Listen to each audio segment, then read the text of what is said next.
திருவாரூர் மாவட்டத்தில் பரவலாக மழை பெய்து வருவதால் சம்பா சாகுபடி பணிகள் தீவிரமடைந்துள்ள நிலையில் மானிய விலையில் களை கொல்லிகள் வழங்க வேண்டும் என்று விவசாயிகள் கோரியுள்ளனர்.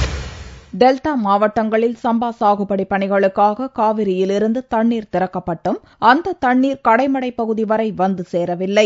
விதை நெல் இருப்பு இல்லாமலும் விவசாய பணிகளை துவக்க கடன் வசதி கிடைக்காத நிலையிலும் திருவாரூர் மாவட்டத்தில் விவசாய பணிகளை உடனடியாக துவங்கவில்லை.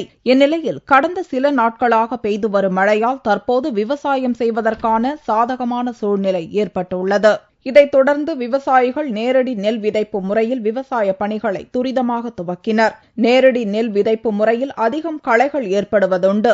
எனவே களைகளை அகற்ற மானிய விலையில் களை கொல்லிகளை அரசு வழங்க வேண்டும் என்று விவசாயிகள் வலியுறுத்தினர். நாங்க அரசு அறிவித்தபடி நேரடி நெல் விதைப்புல தான் தரமா நாங்க விவசாயம் பண்ணிக்கிட்டு இருக்கோம். மழை பெஞ்சுக்கிட்டு இருக்கிறதுனால சீரான தண்ணி பயிரும் நல்ல விதமா விளைஞ்சுக்கிட்டு இருக்கு, வளர்ந்துகிட்டு இருக்கு. களை ஏகப்பட்டது எங்களால எடுத்து மாள முடியாது போல இருக்கு. ஆள் கிடைக்கல, ஆள் பத்தாக்குறை. இந்த வருஷம் நல்ல மழையும் பெய்து தண்ணி வருது, அதனால களை அதிகமா இருக்குது.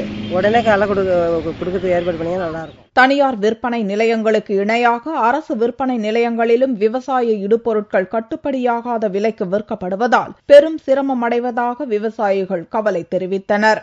எங்களுக்கு மழையும் பெய்யுது, தண்ணியும் வருது. இன்னைக்கு 2-3 நாளா களை எடுத்துக்கிட்டு இருக்கிறோம். களை அதிகமா இருக்கிறதுனால எங்களுக்கு களை கொல்லியும் மானியமும் கொஞ்சம் சீக்கிரம், களை கொல்லி எங்களுக்கு சீக்கிரம் கொஞ்சம் கொடுத்தீங்கன்னா நாங்க நல்லா விவசாயம் பண்ணுவோம். விவசாயத்திற்கு முக்கியத்துவம் தரும் திட்டங்களை அரசு செயல்படுத்தி வரும் நிலையில் இடுபொருட்களை மானிய விலையில் விரைந்து வழங்கினால் விவசாயிகள் அதிக மகசூலை ஈட்ட முடியும் என்ற நிலை ஏற்பட்டுள்ளது.